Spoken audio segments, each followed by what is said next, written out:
Courtesy of the Season 3 finale, the most powerful ability in the Wheel of Time's universe has finally made its first appearance in live action.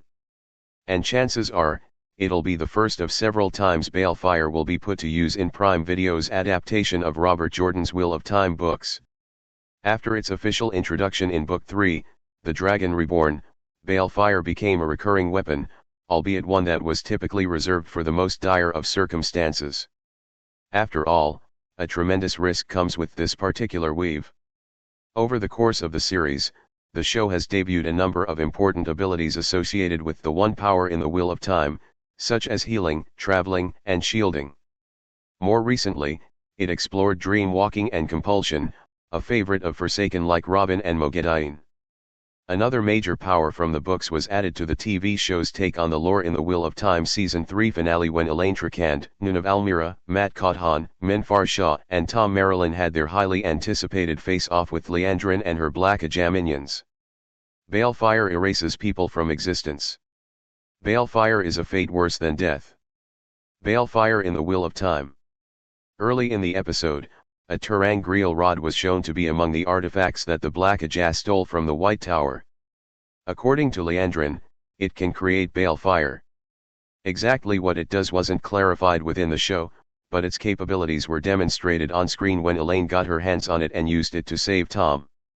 The Black Ajah member struck by the rod's balefire attack was seemingly vaporized, killed in one single blast.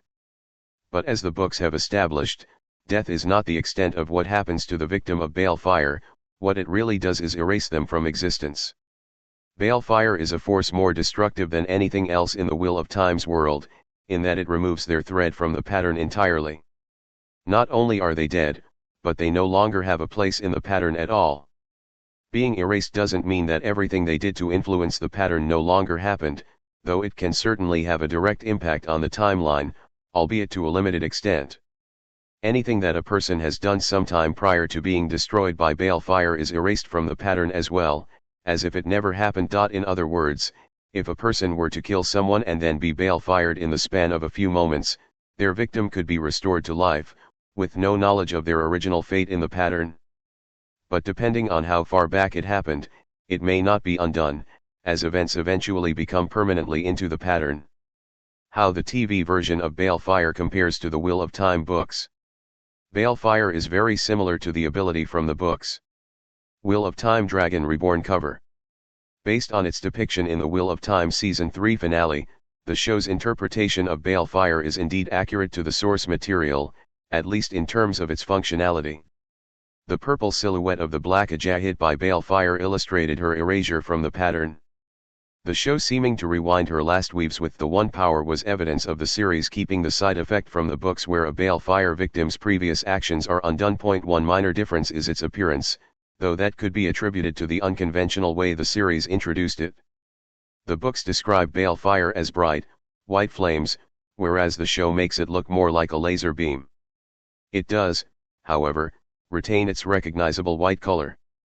It's possible that future use of the weave will look more like actual fire, as it may be that the ter'angreal rod seen in the show just focuses the balefire into thin, concentrated blasts, hence its laser-like aesthetic. Only certain channelers can use balefire. Both Rand and Moiraine can use balefire. Moiraine Damo Dread, Rosamund Pike, with an angry look in the Wheel of Time Season 3 EP 6. Image via Prime Video. Considering what it can accomplish, it's not surprising that balefire is the strongest known weave in Jordan's world. Obviously, anything that powerful would also be incredibly complex. For that reason, balefire is not understood to be easy to use, and is a weave only a select few can create. That's partially on account of the fact that balefire is an extremely old weave not taught formally by the AES today. In fact, teaching and using balefire is strictly forbidden by the White Tower due to the widespread damage it could cause to the pattern. This attitude toward balefire is a status quo that has been in place for centuries. However, it doesn't necessarily have to be learned to be used, as top-tier channelers can figure out how to create it and have sometimes even unleashed balefire accidentally. At least as far as the source material is concerned, both Rand and Nynaeve stand out as channelers capable of using balefire naturally. In separate instances, Rand and Nineveh created it to defeat an enemy without fully understanding what it was. Another character from the Wheel of Time cast who knows how to use Balefire is Moiraine. But as a channeler with much less potential than Rand and Nineveh, it's likely that she didn't discover it incidentally. In the books, Moiraine's comprehension and ability to use Balefire is a subject of speculation, as it's never explained exactly how Moiraine acquired knowledge of the inner workings of a forgotten weave. The vast majority of her contemporaries, including Alana Masvani and Swan Sanch, probably aren't capable of using Balefire, which is what makes Moiraine having access to it rather extraordinary. Because it's an old weave, Balefire is also known to the Wheel of Time's Forsaken. Demandred, a character the TV show has yet to confirm as a member of its Forsaken lineup, used Balefire in the books.